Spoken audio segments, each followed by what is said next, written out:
secures them the right to stay for a larger period of time and for a larger group of migrants who have ended up coming to India before December of 2024.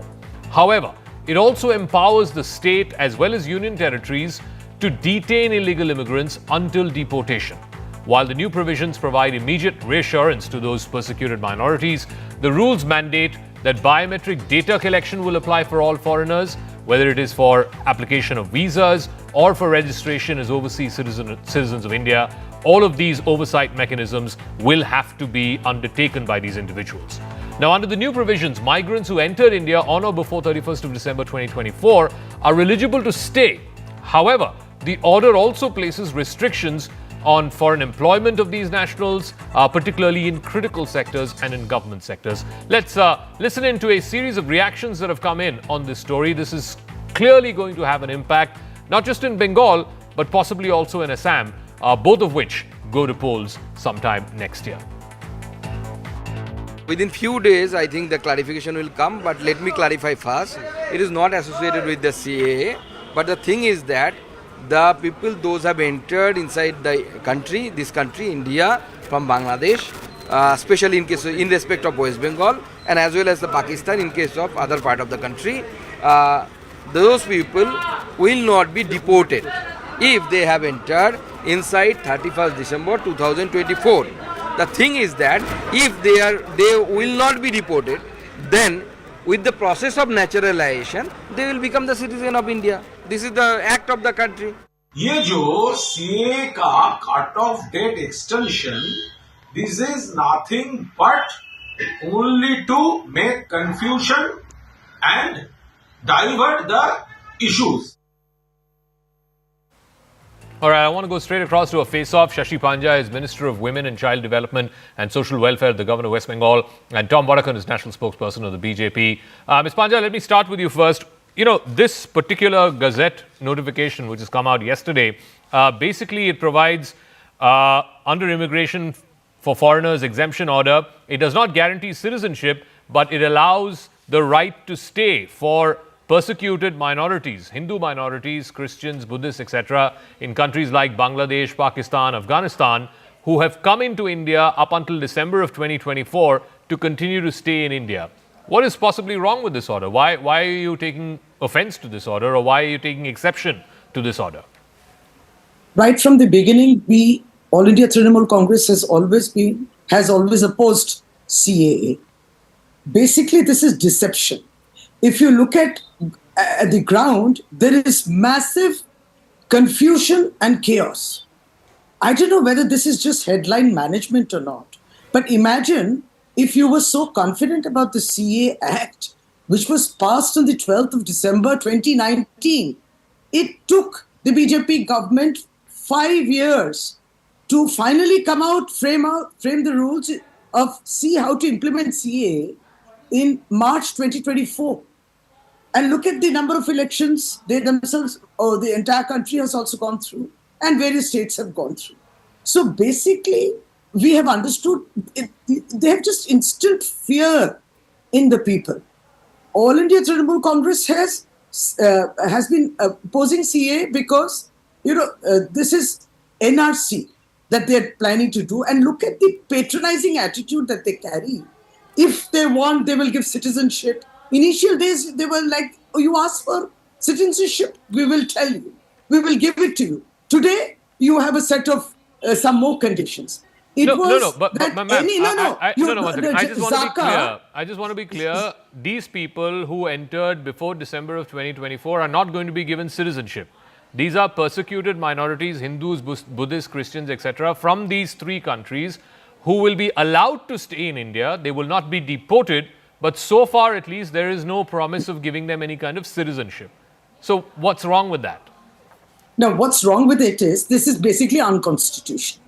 So what is happening is you're going against the Article 14 and again against Article 15 of this country, where 14 guarantees you equality and 15 says there should be no discrimination on religious ground.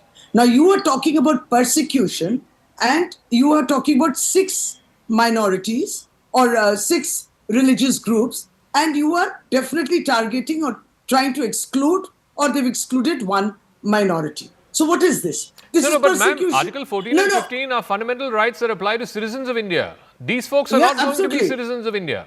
They're No, not no, going to but be given these citizenship of India. But what is happening is already you are claiming that they are residing here. Declare yourself a foreigner and then show us your papers, and then we will think whether we should grant you citizenship or not. It's not that you're waiting for people to come in. Have you looked at the number of applicants? Those who have come in from outside, 5 years it took, Act, then the rules. Just look at how many applications have come in. So, no, besides that, you are telling them, declare yourself a foreigner. And look what was the outcome of this. Assam itself. okay. Detention. Let me ask Tom Vadakan this. Tom Vadakan, first of all, Ms. Panja says you took 5 years to notify the CAA rules. Second of all, what is to say that, this is not the first step to giving all of these people citizenship? Ultimately, you have been running a campaign for years now against illegal migration, illegal migration, illegal migration. Even the SIR in Bihar, as contentious as it has been, is targeted at illegal migration. And then all of these illegal migrants who came to India over the last 10 years are all being said, okay, you can hang on, you can be in India, you won't be deported, you can take, the resources of the state, the resources of the country, but you won't be deported because you happen to be non-Muslim. Tom. Zakka, this is about humanitarian consideration. This is about humanity. The kind of persecution that they underwent in Bangladesh is not something that I think any part of the world would like to suffer. The fact of the matter is, they have been guaranteed nothing at this juncture. All that they have been given is they don't need a passport to stay back. Now, this is not just the Hindus, the Sikhs, the Parsis, the Jains, the Christians. They come from all these states where they are prosecuted. The plight of Christians, I visited some of them who are residents of Delhi. They are neither here nor there. And if you give them the right to stay in India, and well, they can apply for citizenship. It is dependent, I repeat, dependent on the government of India to grant them citizenship based on the kind of intelligence inputs that they have, that these are gentlemen who have not crossed into crime or any other activity, which is clear. Now, TMC's worry is, she has not made it clear. She thinks that, well, these are added to the voter list. They have no voting rights. First, they have no voting rights, and the SIR is an independent survey being conducted on foreigners who came into this country and want voting rights. They have prepared Aadhaar for themselves, provided to them by the TMC government, forged documents across the board. So you need to get to the bottom of it. And Tom, the contention that is being made is the SIR was an exercise, whatever the Election Commission says or doesn't say. If you look at the district-wise data that even the Election Commission has shared, the highest happen to be Muslim-dominated districts of, Kishanganj, Katihar, Purnia, Madhepura, Araria, etc., where there's a large concentration of Muslim population. And the opposition parties have been saying that the entire SIR exercise is just to weed out the Muslims, the illegal Bangladeshis who came here illegally. Now, these same people who came up until December 2024 also came illegally. Just because they happen to be non-Muslim, you are saying, okay, you can stay. And what's to say, Tom, that tomorrow, whenever the next parliament session comes about, that you won't bring an amendment to CAA and say anybody who's come here illegally up until December 2024, if you happen to be Hindu, Christian, Zakka, Sikh, Buddhist, you will get citizenship. It's just a question of an amendment. Let me put this in record. The government of India has guaranteed no citizenship and no voters' right now. What will happen decades later is another issue. TMC is trying to create a confusion. These are people who are prosecuted and have come from Bangladesh, which she should be sympathetic. And look at them. They are not sympathetic towards neither the Hindus nor the Muslims. Muslims have come here for better life. They have not been prosecuted there. So the fact of the matter, the CAA is all about protection to the minorities, and the minorities are being allowed to stay back because otherwise they could be deported. They will be given time. They can apply for citizenship. But for Muslims, there is a normal course of getting citizenship. It's not the. It's about a few years more. They Okay, are allowed. so Nobody has banned them. Shashi Panja, ma'am, you heard So- what Tom had to say, and this is what BJP leaders have been saying again and again, that none of these people, at least as of today, as of this Gazette notification, are going to be given citizenship. So if they're not going to be given citizenship, they can't vote. So then what's the problem? Why are you getting so worked up about it? That's because, Zakka, they have been voting. You see, BJP in Lok Sabha elections, the All India elections in 2024, 2021, you have utilized them. I can give you an example of the Matuas in West Bengal. You have used the voter bank, and now you realize that, oh, why have they been given voting cards? Now, the point is that does any state give Aadhaar cards? Aadhaar card is a duty and a function of the government of India, anybody who's at the center. Now, we at the state cannot give Aadhaar cards. And you have utilized the vote bank, and now you are trying to say that they should not be having voting. And BJP talks about persecution. They themselves are persecuting Dalits and Adivasis and women in India. Where, they talk about, being compassionate. You are creating further disparity. What is it? What is the problem? Why are you excluding a community? Anybody who's persecuted should be included. What is wrong in doing that? So you are creating disparity again. And one more thing, Zakka, you don't realize, because BJP, if they believe in the CA Act and the rules, then there should be official camps to do this job. You know what is happening in Bengal, in the bordering towns? BJP leaders are setting up camps. Imagine BJP leaders, union ministers from Bengal, there are union ministers here. They are setting up camps. Why? Why does a party set up a camp? Why not an official? Okay. So it's a confusion. It's massive confusion. Tom Varakan, again, the TMC's contention, other opposition parties have been saying you do this just before elections because you want to sow the seeds of confusion and fear amongst people, and ultimately, the electorate gets polarized, and that benefits the BJP, irrespective of who gets to vote, who doesn't get to vote, illegals, non-illegals, etc., etc. Point is that this creates confusion and chaos on the ground, and that is what the BJP wants. That's their contention.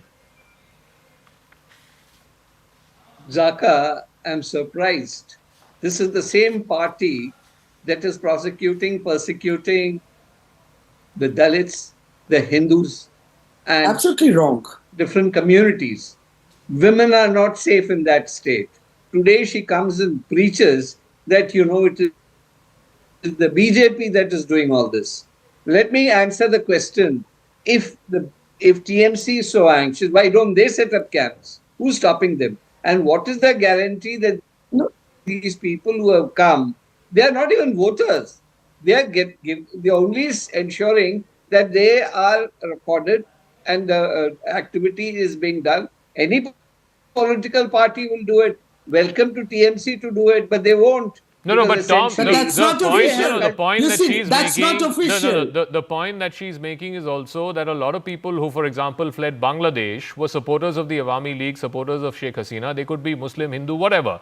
Why are you discriminating on the basis of religion?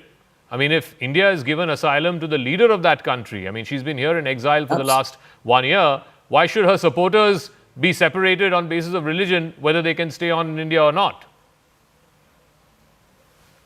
Well, Zakka, unless one is blind, which we all are not, what kind of an activity has been happening in Bangladesh?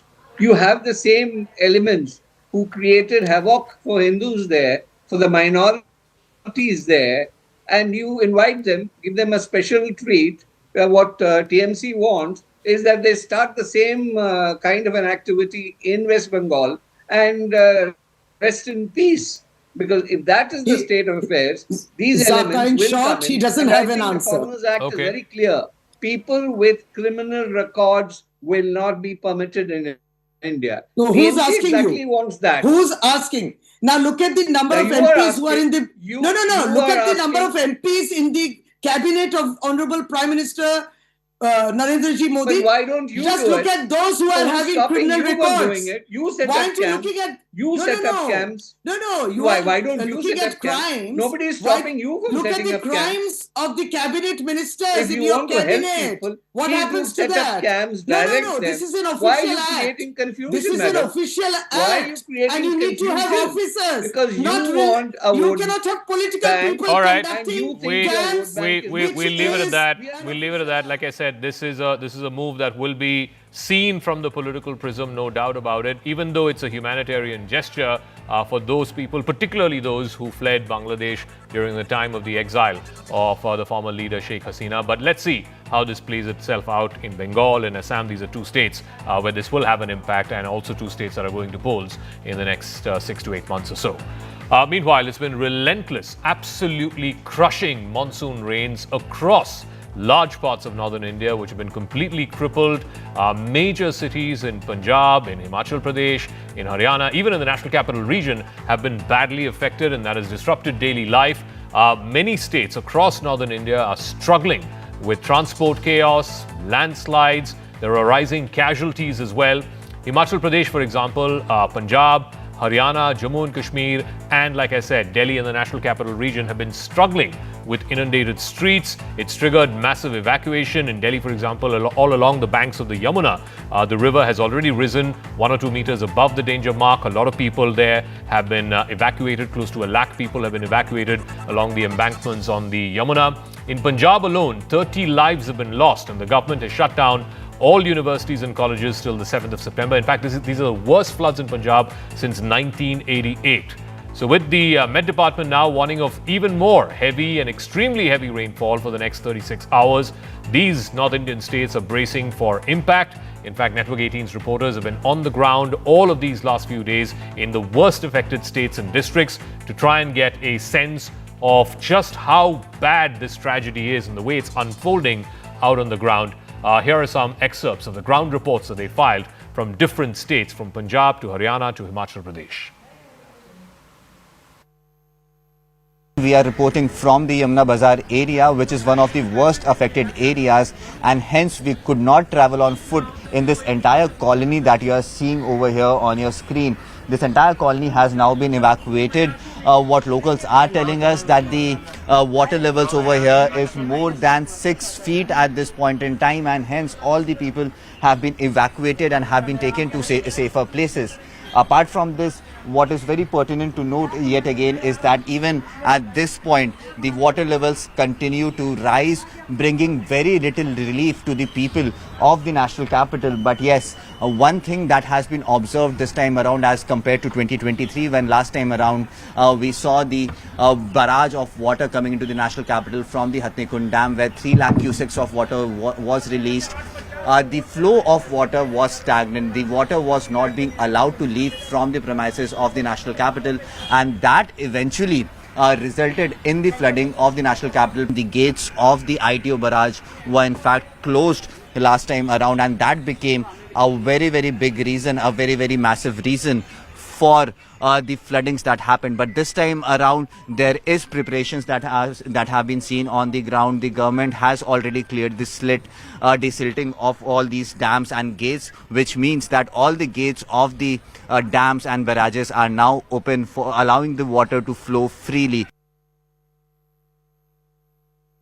Punjab में कई जगह flood की वजह से बहुत ज्यादा नुकसान लगातार सामने आ रहा है। अगर हम सरकार के आंकड़ों की भी बात करें तो कई एकड़ फसल बर्बाद हो चुकी है, कई लोगों की मौत हो चुकी है। हालांकि कई जो रिलीफ फंड या फिर और भी चीजें संस्थाएं काफी लगातार काम कर रही है। अभी हम मौजूद हैं पठानकोट के चक्की दरिया पर, जहां पर काफी ज्यादा नुकसान हुआ है और 3-4 चीजें इसमें इफेक्ट हुई हैं। ये रोड आप देख रहे हैं, ये पूरी तरह से ढह चुका है, क्योंकि कई जो गांव हैं आगे, उनकी कनेक्टिविटी टूट चुकी है। बिल्कुल साथ में ही मिलिट्री हॉस्पिटल है, बिल्कुल ये जो गेट है मिलिट्री हॉस्पिटल बिल्कुल साथ में है, उसके आगे गांव हैं, उनके आगे हिमाचल जो है वो शुरू हो जाता है। इसके साथ साथ जो ये दरिया बह रहा है, जो ये इसमें बनाई गई थी जो प्रोटेक्शन जो वॉल थी, प्रोटेक्शन वॉल भी पूरी तरह से डैमेज हो चुकी है। हम साथ में अगर रेलवे पुल की बात करें रेलवे पुल भी बहुत ज्यादा रिस्क है, इसलिए इसको कनेक्टिविटी जो रेलवे यहां से जो रेलवे की आवाजाही है उसको भी अभी फिलहाल के लिए बंद कर दिया गया है।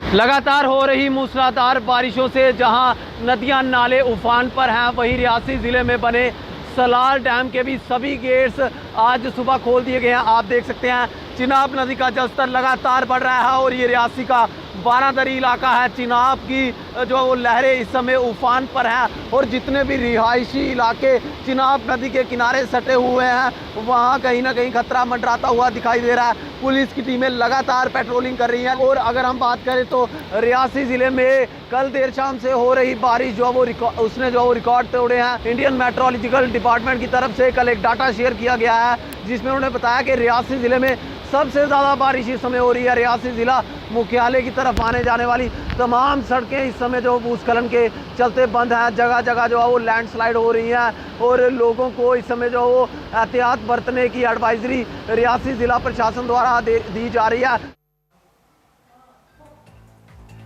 All right, shifting focus elsewhere, China flexed its military might today in what was a staggering show of its advanced weapon systems, missiles and stealth fighter jets as it marks 80 years since the end of World War II. The world also saw a significant display of diplomatic unity in Beijing today. You had China's Xi Jinping, Russia's Vladimir Putin and North Korea's Kim Jong-un. They were all there for this parade and this is the first time that they have met in public ever. Here's a look at China's rather impressive military build-up and military messaging, both to the West and also there was a significant message to its own domestic audience.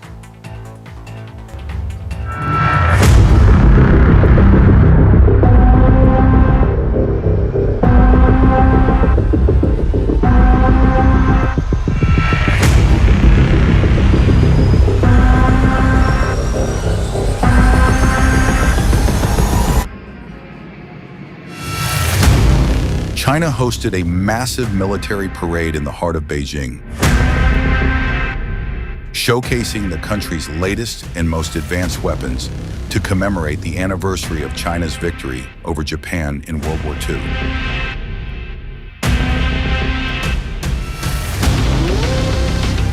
In a meticulously choreographed spectacle, fighter jets streaked overhead, tanks rumbled down, and thousands of goose-stepping troops marched across Tiananmen Square.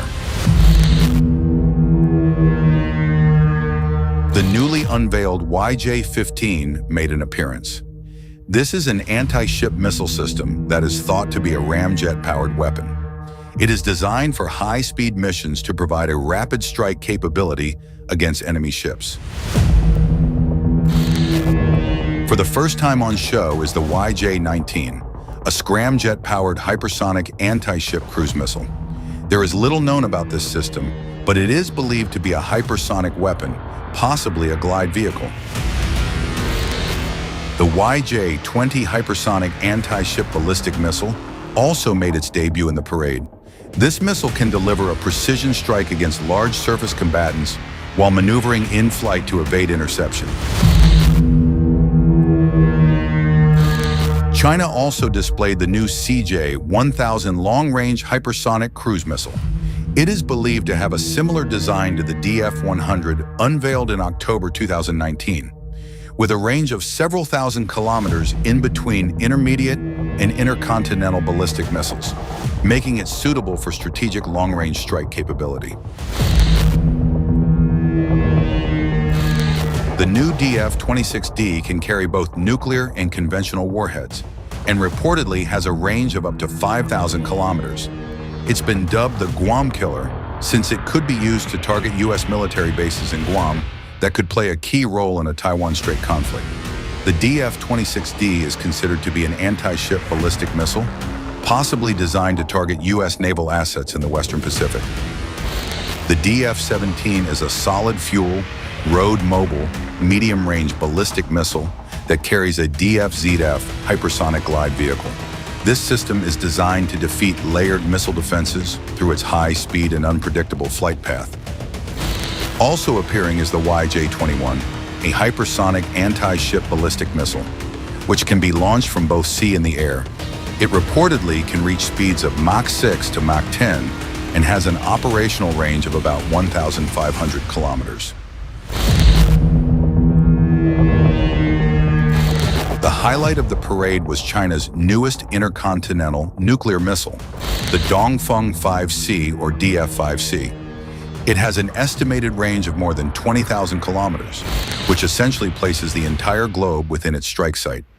It can be launched through multiple methods and fly at extreme speeds, giving missile defense systems minimal time to react. The DF-5C can carry multiple independently targetable re-entry vehicles. These can hold nuclear or conventional warheads or even decoys. The missile uses a mix of inertial guidance, starlight guidance, and China's Beidou navigation system, which enables it to hit targets with accuracy similar to mid- and short-range missiles.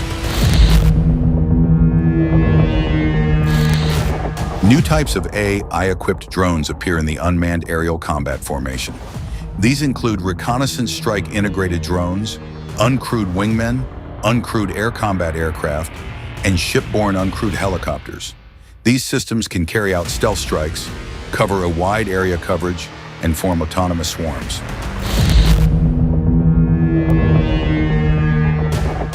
The latest variants of the J-20 made an appearance at the parade. These are the twin-seat J-20S, which can be used to control combat drones, and the J-20A with improved engines. Squadrons of J-20 stealth fighters, an important project of the Chinese Air Force, conducted aerial maneuvers joined by J-10 combat jets. Cargo planes, bombers, and helicopter units added to the display.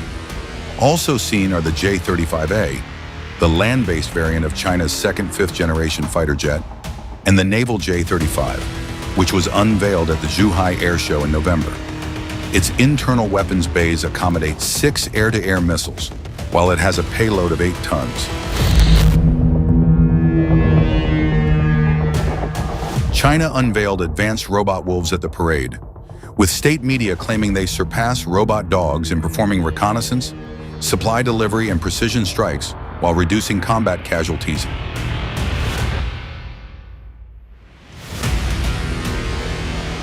The highly choreographed display and the formidable guest list were designed to send a message to the U.S. and its allies about the strength of China today.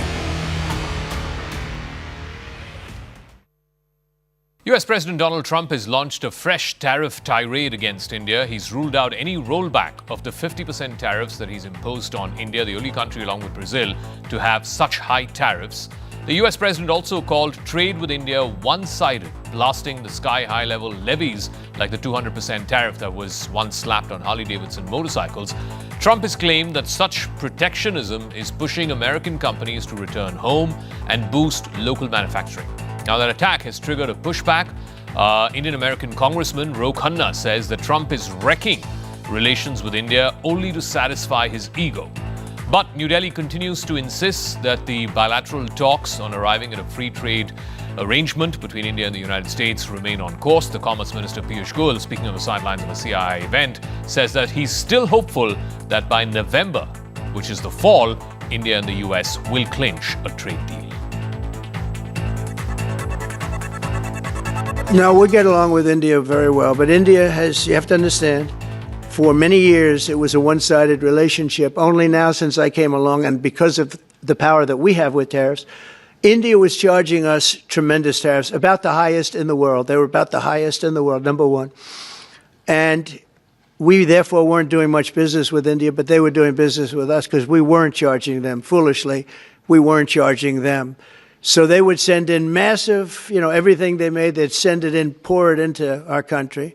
Therefore, it wouldn't be made here, which is a negative. Without the United States, everything in the world would die. It's true. It's so powerful. It's so big. And I made it really big in the first 4 years. Then it started to degenerate with what this Biden administration did. But we built it up to a level that I never thought we could be at this quickly. We're the hottest, we're the best financially. The money coming in is so big because of tariffs and other things, but because of tariffs. Tariff gets us even those other things. In our negotiations with the United States of America, I do hope things will get back to track soon and we'll conclude a bilateral trade agreement by fall, November or so, as was discussed by our two leaders in February. So how is the tariff story likely to play out, this tariff war going on between India and the United States? I want to go across to Mr. Stephen Moore. He's a renowned American economist, also was part of the Trump 1.0 term. You're speaking to us a couple of days after the Tianjin summit, and you saw the camaraderie between the leaders of India, Russia, and China. The view here in India seems to be that the reason why those pictures came out the way they did, why the leaders of India, China, and Russia have come together, was because it's the United States and President Trump who pushed India away from the US and West corner into the China and Russia corner because of his unjustified oil tariffs. How do you view that?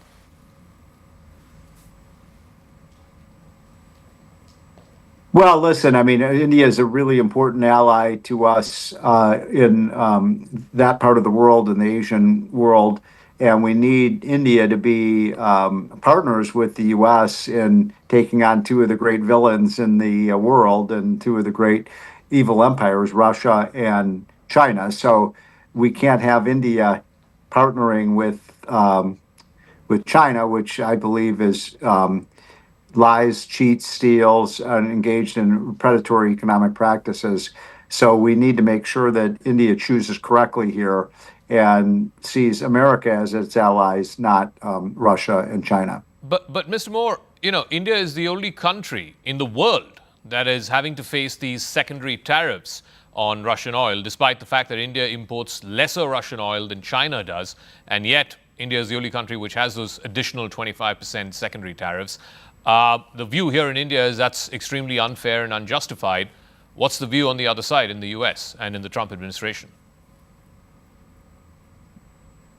We need to have a trade deal with India that creates a level playing field, that makes sure that that the tariffs that are applied on American exports are the same as what the tariffs are when we import goods from India.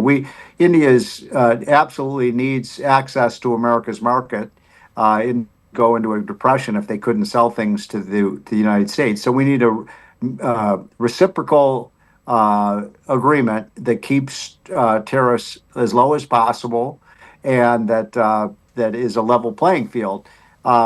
India would be making a gigantic mistake, an epic mistake, to tie its economy to China and to a lesser extent Russia. So we're hoping that the Indian government makes the right decision here, because it would be catastrophic if India had an alliance with China. What will it take, though, for the U.S. president, because it really started with President Trump imposing those secondary tariffs? What will it take for President Trump to take back these tariffs on India? Well, we need to make sure that we have a level playing field with India. India needs access to America's $20 trillion consumer market. Our economy is still 3 or 4 times larger than China's is, and Russia is pretty economically irrelevant to the global economy. So it's in the interest of both the United States and India to have a very good trade relationship, and we've always had a good foreign policy relationship with India. So we want to make sure that that alliance continues. But the view here in India, Mr. Moore, is that it's President Trump who's allowed ties with New Delhi to deteriorate over these tariffs. Other U.S. friends and allies like Japan or South Korea, even the European Union, they have much lower tariffs. And certainly none of these countries, no country in the world except India, has these secondary tariffs for buying Russian oil. So really the onus, as far as India is concerned, is on President Trump. Do you see him walking back on these extra tariffs? Well, my hope is that we can come to a mutually acceptable agreement with the Indian government, and I think it's not that difficult, I think, to come to an agreement. We want to be treated fairly with the government in India, but I think it's very achievable. Trump has gotten very good trade deals with the UK, with the Europeans, with Korea. There's no reason we can't find a mutually acceptable agreement with India. India is also concerned, and my final word to you, it's not just the tariffs or the substance of these tariffs, but also the statements that are being made by officials from the White House, Trump advisors like, Mr. Navarro and Mr. Besant. Those statements are being viewed as extremely aggressive here in India, to the point that there is a breakdown of trust between the two countries. Do you see the White House asking these folks to sort of scale back on their commentary? Well, I can't really speak to that since I'm not a foreign policy expert. But it is really so important that we maintain a very good relationship with India. I mean, India is one of the 2 or 3 most populous countries in the world. I think we all agree that China is an emerging threat to peace and prosperity around the world. So nobody wants to see India and China have an alliance. We need that alliance to be between the United States and India. All right, Mr. Stephen Moore, we'll leave it at that. Stephen Moore, American economist, joining us with his thoughts and perspective on what's going on in this ongoing trade and tariff war between India and the US. And before we continue with our Trump coverage and the fallout of the tariff war, I want to shift focus back again to domestic political stories, and KCR's party, the BRS, and his family, his first family, have now split right down the middle. His daughter K. Kavita today resigned as a member of the Legislative Council. She also quit the primary membership of her party just a day after she was suspended from the party for alleged anti-party activities. She had in fact raised a red flag against both her brother, KTR, who happens to be the heir apparent in the BRS, and also against her cousin Harish Rao, who used to be a very powerful minister in the previous government when the BRS was in power and when Mr. KCR was the chief minister. Kavita today, addressing the press, alleged that she was being targeted by conspiracies and conspirators within her own party, and that led to her father, who still happens to be the supreme leader of the BRS. It is her father who took the call to suspend her from the BRS party. She has also directly accused her cousin, and like I said, someone who used to be a senior member of the party, Mr. Harish Rao, a senior minister in the former government. She has squarely blamed him as being the chief architect, the chief conspirator, along with Telangana Chief Minister Revanth Reddy, against KCR in the Kaleshwaram project case. Now, this is a multi-million irrigation project that was launched during KCR's time. Now, there was a retired justice commission that was employed by the current Revanth Reddy government, which went into the nub of the matter, which probed the Kaleshwaram project, and they found that there were gross irregularities. Now, all of this comes just days after the Congress government handed this probe over, allegedly because of massive irregularities in the Kaleshwaram project that was built during the previous BRS regime. After that one-man Justice Commission's report was tabled in the House, tabled in the Telangana Assembly, the BRS government's alleged deeds and misdeeds as far as this Kaleshwaram project are concerned, that investigation, that probe, has been handed over now to the CBI. So 2 days after that, Kavita today holding a press conference and saying that she's stepping down as an MLC, and this is basically people who have hatched a conspiracy within her own party and within her own family against her father and herself, and she's having to take this extreme step. कभी भी मैंने तेलंगाना के लोगों के खिलाफ काम नहीं किया है, लेकिन आज चंद लोग बीआरएस पार्टी में हमारे आसपास पिताजी के इर्द गिर्द थोड़े लोग, जिनके जो वेस्टेड इंटरेस्ट है, जिनको अपनी ही फायदा की जो सोच है, ऐसे लोग बीआरएस पार्टी में उनका लीड रोल हो गया है, और उनके वजह से उन्होंने मेरे पिताजी के ऊपर, मैं ऐसा मानती हूँ, दबाव बना के मुझे पार्टी से निकालने का काम किया है। मैं बीआरएस पार्टी से, हमारे पिताजी से यही रिक्वेस्ट करना चाहती हूँ कि आपके इर्द गिर्द जो लोग जमा हुए हैं, उनकी नीयत के बारे में आप सोचिए। बीआरएस पार्टी के परिवार को तोड़ने का काम आज उन्होंने किया है, और ये किसके फायदे के लिए उन्होंने किया है? तेलंगाना के आवाम के फायदा के लिए उन्होंने नहीं किया है, उनके खुद के फायदा के लिए किया है। और मैं तेलंगाना चीफ मिनिस्टर रेवंत रेड्डी जी से भी डिमांड करती हूं कि आपने जो बीआरएस के परिवार को तोड़ने का आज काम किया है, तेलंगाना की आवाम आपको इसका जवाब जरूर देगी। The ongoing rift in the Kalvakuntla family has now exploded, where we see that K. Kavita has been suspended from from the BRS party. Well, this comes days after K. Kavita had given out statement on Harish Rao, Santosh Rao and others, especially the top leadership of the BRS party in connection with the Kaleshwaram lift irrigation. Well, now we see that K. Kavita has not been going along with the party line or with the party's top leadership, where she expresses dissatisfaction over her letter to KCR being leaked and also questions who has leaked her letter and why not question that very person. Days after the Congress government decided to hand over the Kaleshwaram Lift Irrigation Commission report to the CBI, K. Kavita has levelled a massive allegation of corruption charges against Harish Rao, Santosh Rao and others, and also questioned why dragging KCR, her father, into all of this, whereas he doesn't have anything to do with this. He was only Chief Minister and was working on the lines of the Chief Minister. Following her statements on the Kaleshwaram, we see that BRS party chief K. Chandrasekhar Rao, who also happens to be the father of K. Kavita, has now suspended her from the party. But now the larger question remains is that what is next for K. Kavita, and also at the same time K. Kavita has sent her resignation letter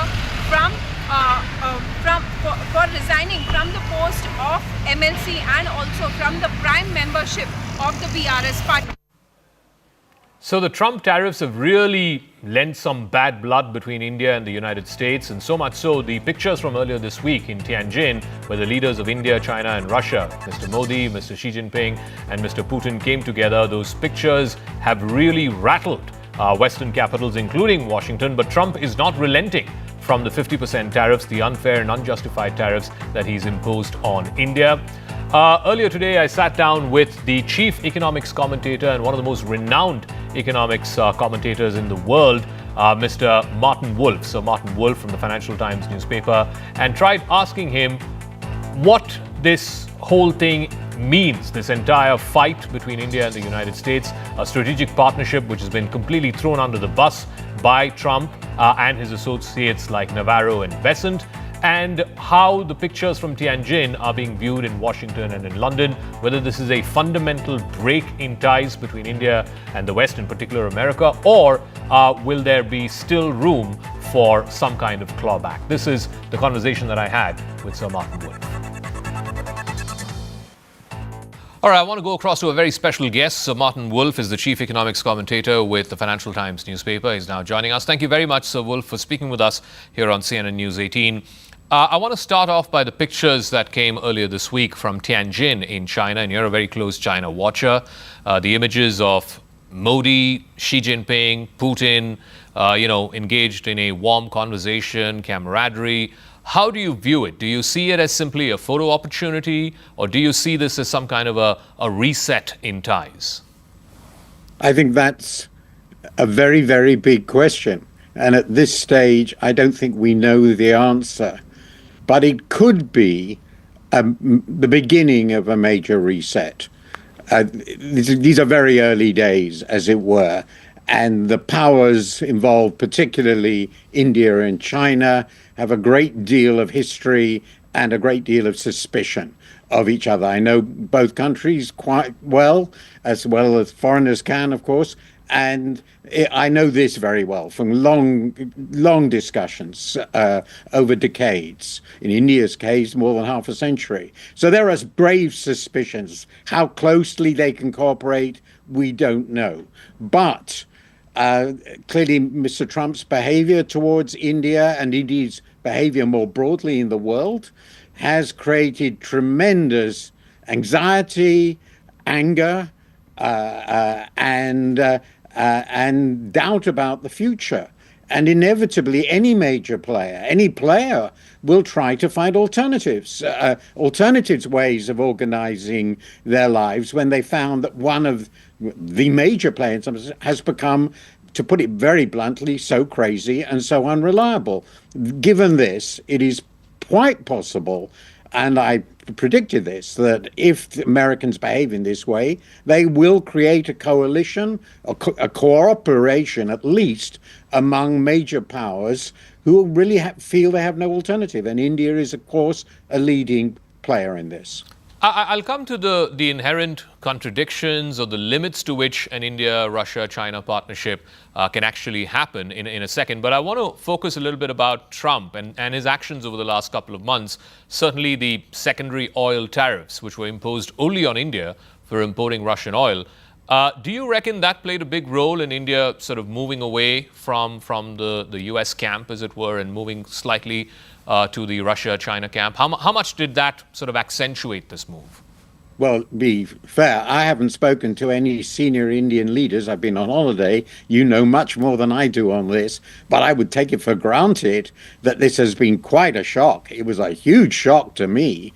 I really did assume that relations between the United States and India under Trump and Modi would be rather good.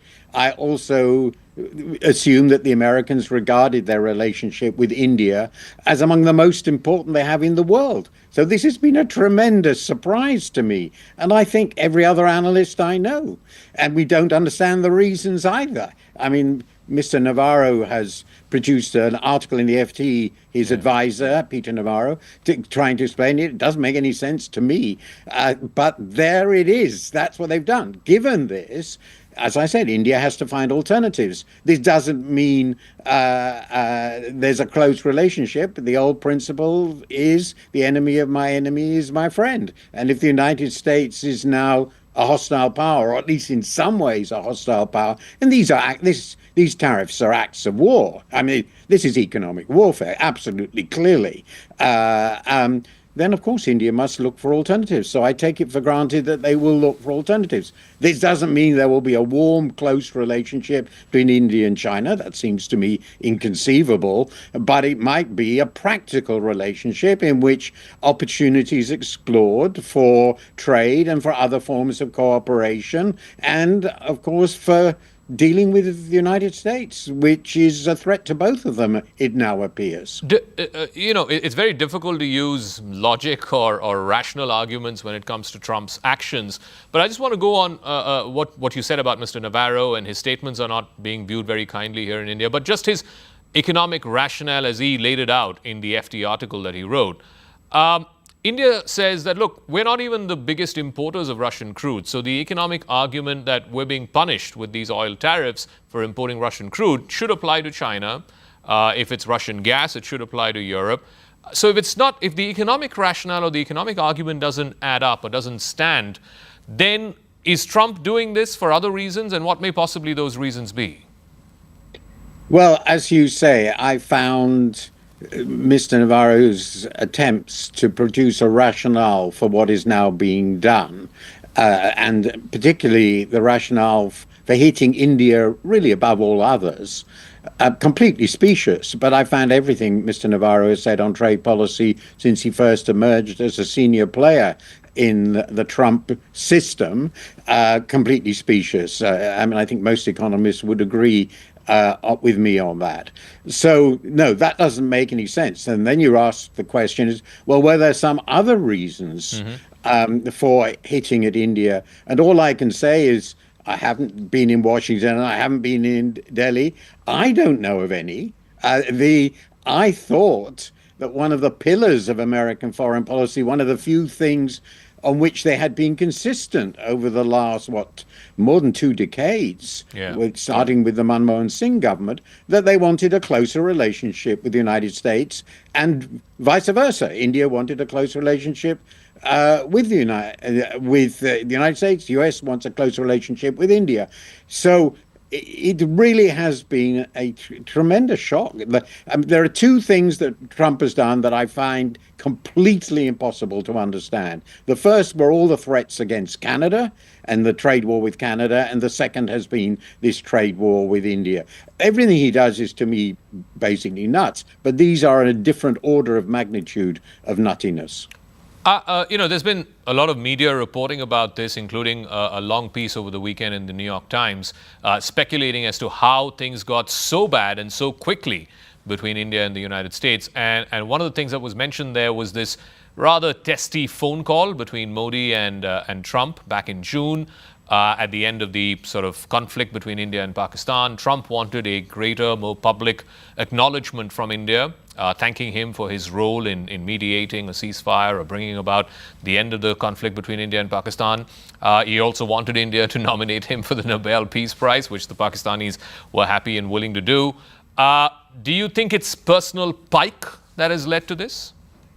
Well, that seems to me a far more plausible explanation in this case and more generally with Donald Trump than any rational argument. For example, they complain that India trades with Russia, but it's absolutely clear that Mr. Trump wants to trade with Russia. I mean, that's clearly one of his objectives. He is noticeably trying to soften sanctions on Russia, and it's pretty clear that he hopes that when a deal of some kind is reached over Ukraine, they will be able to trade with Russia again. So that doesn't seem a very plausible explanation. So it may be, in fact, that he's just angry about Modi because Mr. Trump is very vainglorious, obviously, very sensitive, and he really, really, really cares about how he's viewed by people. He wants to be glorified. Look at his ludicrous cabinet meeting last week, if I remember correctly. He really wants to be seen as the great leader, and maybe Mr. Modi hurts his feelings. Okay. Now I want to come to the point that you referred to, or at least referenced to in your first answer, as to there are possibly limits, maybe even suspicions to how far close India, China, and Russia can come together. Certainly, in the case of India and China, there's a contested border. There is military clashes that have happened even as recently as 5 years ago. So you would sort of hold your horses before proclaiming this as the new alliance of the East, would you? Well, quite apart from those points, which are obviously right, there's also trade problems. I mean, China is the world's most competitive producer of most manufacturers. And I know very well that India has shown already and continues to feel, quite understandably, considerable anxiety about the implications of that for the Indian economy. So I find it very difficult to believe, I may be wrong, but I find it very difficult to believe that India will now say, okay, we have lost the US markets and we're going to look for the Chinese market, and to do that we're going to liberalize. We're going to liberalize and China is going to liberalize in each other's favor, because I think India will suspect reasonably that if there is an equal amount of liberalization on both sides, China will come out as the winner. Thanks for watching Brass Tacks from the CNN News 18 Primetime Studio, presented by Schneider Electric Smart Home Solutions.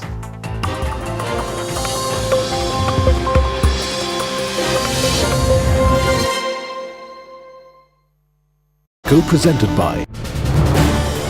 This is News 18 Network.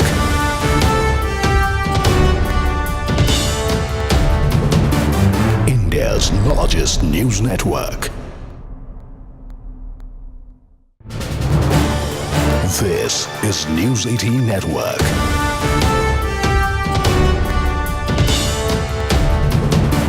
India's largest news network.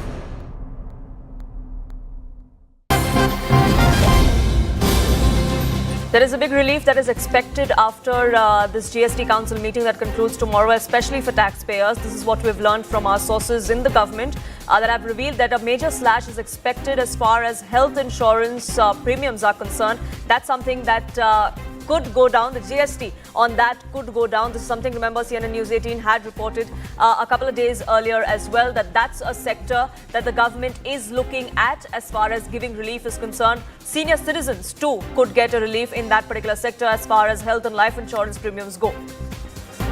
Insurance are also, that's something that is on cards that we're given to understand. The consensus building, of course, will have to be done during this meeting, which is currently underway. It's going on until tomorrow evening, after which we will know what these reforms are, which the government proposed, and what kind of support or backlash came into the fore for it. Pallavi, my colleague, now joins us, getting us more details on this. Pallavi, what else have you gathered from your sources? See, the focus of this GST meeting and the two tire slab is very clearly to make it pro-consumer or pro-people, and of course also benefit the ancillary industries. We've been reporting on the fact that there are now going to be only two slabs, that is 0 to 5%. Some items possibly will not even invite any GST rate. So there's a 0 to 5% slab, and the other one is that of 12%, which can be imposed. Of course, there is also something which is called the sin tax, but that is on deep luxury items, or it is going to be on what is considered to be dangerous to health, like tobacco and pan masala. It's these consumers or people's, pro-people's items which are going to be the focus of the 56th GST meeting, and one among them which we are picking up is that of health and insurance sector. Lots of medicines, and especially in the critical illness areas, many of those medicines will see a huge slash as far as the GST rates goes. I mean, many of them is going to come down from 25% to 12%, in some cases from 12 to 5% as well. Apart from that, there's the insurance sector where the insurance also can see a slash as far as the GST rates are concerned. The only problem is that of consensus, but I don't think that should be too much of a problem, because by and large, every state government will also have to understand, and does understand, that you cannot be seen as opposing what is coming across as pro-manufacturing sector or a pro-consumer measure, because they will be inviting then that kind of a perception about them being anti any kind of a move or a reform move. And if I'm going to talk about the Congress rule states, particularly Poonam, remember Rahul Gandhi used to call it a gabbar tax. So today he and his party cannot be seen as opposing it, because then the BJP will certainly call out their bluff and say, you used to make those big talks, but today you have resisted it. The procedure was very simple. There was a group of ministers or the GOM who had come out with all these proposals of 0 to 5% slab and other one of 12%. That GOM proposals have been accepted. That is what has been taken to a GST council, and now the GST council has been discussing it since morning. As of now, what we are talking about is they're still discussing the rate rationalization, and one of the first items to be taken up was that of health and the pharma sector. I'm being told that on day one, which is today, it could be another half an hour to 40 minutes where the proceedings could end. If there is a consensus as early as today, there is a possibility that the finance minister does hold a press conference to announce the new GST rates. The government is also targeting the implementation of these new GST as early as 22nd September, because that is also when the festive season begins. So as far as the opposition is concerned, Pallavi, they of course will be on board as far as reducing these slabs are concerned. But there are some concerns that are being raised as far as revenue loss, which is why the opposition rule states perhaps would want certain items to be moved from the central GST list to the state GST list. Yeah, absolutely right, Poonam. In fact, there was a joint statement which was issued on behalf of 8 opposition states, which includes not just Congress, but also, say, the Aam Aadmi Party government in Punjab, West Bengal, Tamil Nadu as well, and even in Kerala, where all of them said that while we support the idea of GST restructuring, our revenue loss is something which should be ensured in terms of either a compensation package coming in from the centre, and the benefits of the new GST slab should accrue more to the state government and less to the centre. Apart from this, they also want what is called the state level GST on those items which don't necessarily fall under the GST slab, like alcohol, like petrol, for example, real estate. They feel that these are those high revenue earning sectors, and the benefits of this should definitely go to a state government so that it can be a kind of compensation. Now we'll have to wait to see that when Nirmala Sitharaman announces the new GST structure, how does she address this demand coming in from the opposition rule states of a compensatory package. And this compensatory package is something that Congress rule states like Karnataka had often spoken of, that the amount of taxes they pay and the amount of remuneration that they get in return, that's not appropriate. That's something that several Congress rule states especially have raised, Pallavi. You know, also, Poonam, there was something which was called the compensatory cess. The government is also doing away with that kind of a compensatory cess. And that is why many of these opposition rule states, the 8 of them, are irked because they are raising this concern. And I remember the Karnataka Chief Minister Siddaramaiah had gone on record to say that while we welcome the restructuring and the simplification of the new GST structure, we could... CNN News 18 Primetime Studio, presented by Schneider Electric Smart Home Solutions.